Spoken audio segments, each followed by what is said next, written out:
Všechny vás zdravím a vítám vás na kanále Top Army Shopu. Dneska se podíváme na tyhle rukavice od společnosti Helicontex. Jsou to takový fashionný kojotí rukavice, takže se ničím nemusíme zdržovat. No a pojďme rovnou na to.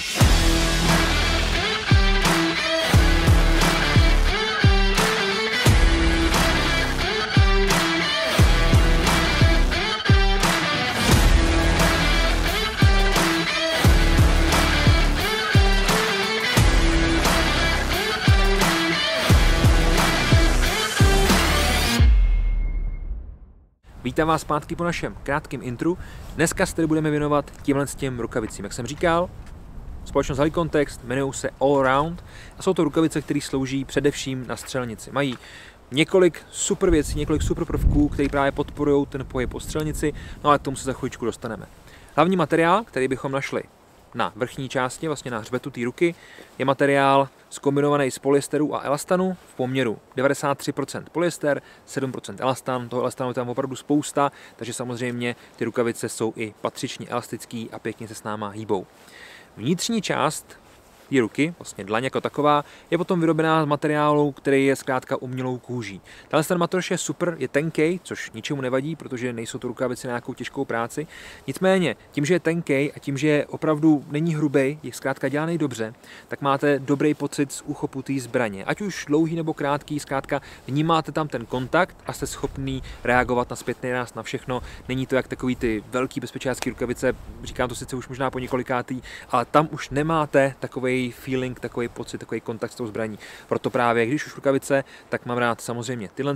Chápu, že někteří lidi se nemůžou vybírat, ale když už si můžu vybírat, tak chci něco, v čem budu mít ten kontakt s tou zbraní takový, jaký potřebuju. Takže rukavice mají vzadu na zadní části takovejhle pěkný loop z parakordu, za ten si to můžete vlastně navlíknout, trošku si do nich pomoct, zároveň samozřejmě je spojit, prdnout někam na vestu nebo například na taktický opasek, mít je tam zavěšený, takže super, že tady takhle přemýšlel, je to standard, já vím, ale jsem rád vždycky, když vidím takovýhle drobnosti, že nad tím ty společnosti přemýšlejí. Tak, pojďme si do rukavic vlízt. Na zadní straně standardně takovýhle popruh s velkrem, se suchým zipem. Jak je vidět, právě ten loop mi pomůže do těch rukavic krásně vlízt. Rukavice se můžou zdát, že jsou trošku těsný, nicméně tím, že je to kompletně celý elastický, tak si myslím, že to je právě dobrá vlastnost, jelikož potom opravdu se stanou takovým second skinem, vy o nich ani nevíte, ale zároveň máte ty ruce chráněný. Tak, jak je vidět, pěkný fashionní rukavice, to je kombinace Coyote a Adaptive Green, možná to tak nevypadá, ale Helicon to tak má pojmenovaný. No a můžeme si vytáhnout a podívat se na ně. Jsou dlouhý zhruba 2 až 3 cm za hranici palce. Máme tady takovouhle pěknou obsázku, nebo zkrátka takovou hranici, která je ukončuje. Zároveň potom, už jak jsem říkal, ten materiál, který je velice elastický, velice příjemný. Na vnitřní straně dlaně potom máme vlastně tu umělou kůži pro ten dobrý feeling z té zbraně. Umělá kůže je vytažená na hranu mezi ukazovákem a palcem. Je to samozřejmě kvůli dobrému úchopu, aby se neničily ty rukavice a měli jste tu ruku chráněnou tak, jak má být. Prsty mají vystužený materiál, je to kvůli tomu zase, aby to bylo chráněný, no a špičky jsou potom opatřený tou umělou kůží, takže samozřejmě nějaká ochrana rukou tady je, o to se vůbec nemusíme starat, toho se vůbec nemusíme bát. Vnitřní strana je pěkně vyříznutá, hezky udělaná tak, aby se to nekrabatilo, opravdu, aby mi to nikde nepřekáželo, zkrátka, aby s tím mohl fungovat. Dvě věci, které se mi na těch rukavicích líbí. Za prvý, na ukazováku, nebo respektive na prostředníku, máme takovouhle černou plochu. To je samozřejmě plocha pro manipulaci s chytrýma telefonama nebo s jakoukoliv dotykovou obrazovkou, takže tady můžete vlastně používat. Pokud se ptáte sami sebe, proč je to na prostředníku a ne na ukazováku, jsou to rukavice, které slouží pro střelectví, zkrátka na střílení a potřebujete ten ukazovák mít tak, aby byl co nejcitlivější a když tam dáte potom takovýhle panel, tak už ten kontakt s tou spouští nebude tak dobrý. Takže jsem rád, že to máme vlastně jenom na tom prostředníku. Potom rukavice, které se jmenují Range Tactical, jsou trošičku pokročilejší, samozřejmě slouží k nějakým jiným účelu, ty to mají i na palci, pokud vás zajímali, jsou nahoře v ičku. Dělal jsem takový drobný porovnání, takže vám ho sem někam hodím, nejspíš bude dole v popisu toho videa, pokud už je hotový.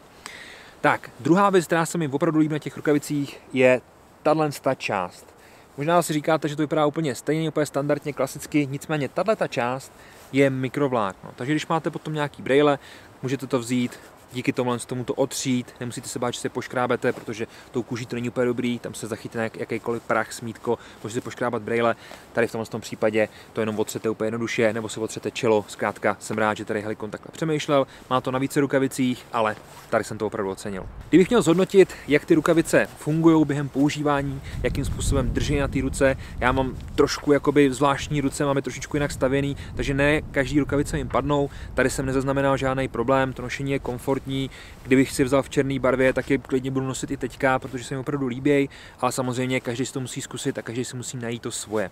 Myslím si, že pro ten účel, pro který jsou udělaný, tedy pro pohyb na střelnici, žádnou těžkou práci, jsou úplně ideální. Ta slabá kůže, opravdu ten pocit z toho držení zbraně, vím, že to říkám po druhý, ale je velice dobrý, velice komfortní a krásně můžete reagovat na ten zpětný ráz a dělat s tím, co potřebujete. Zároveň jsou dostatečně odolní na to, abyste s nimi mohli dobíjet zbraň, jakoukoliv manipulaci dělat, nemusíte se bát, že budete potřebovat přebít nebo udělat nějakou horší zkrátka manipulaci, kde si můžete něco zadrhnout a musíte si sundat rukavice. Ne, opravdu ty rukavice dobře držej, jsou hezky dělaný, doporučuji se na ně podívat, odkaz na ně najdete dole v popisku z toho videa. No a to bude pro dnešek asi, přátelé, všechno. Já vám moc děkuji za pozornost, pokud vás zajímaly nějaké další věci, jsem vám dal další rukavice, no a tady máte potom odkaz pro sdílení, respektive odebírání našeho kanálu, takže nás klidně lajkněte, odebírejte, budeme moc rádi. Ještě díky moc, mějte se krásně, to byl kanál Top Army Shopu, no a společně jsme se podívali na rukavice Allround od společnosti Helikon Tex. Mějte se krásně, ahoj.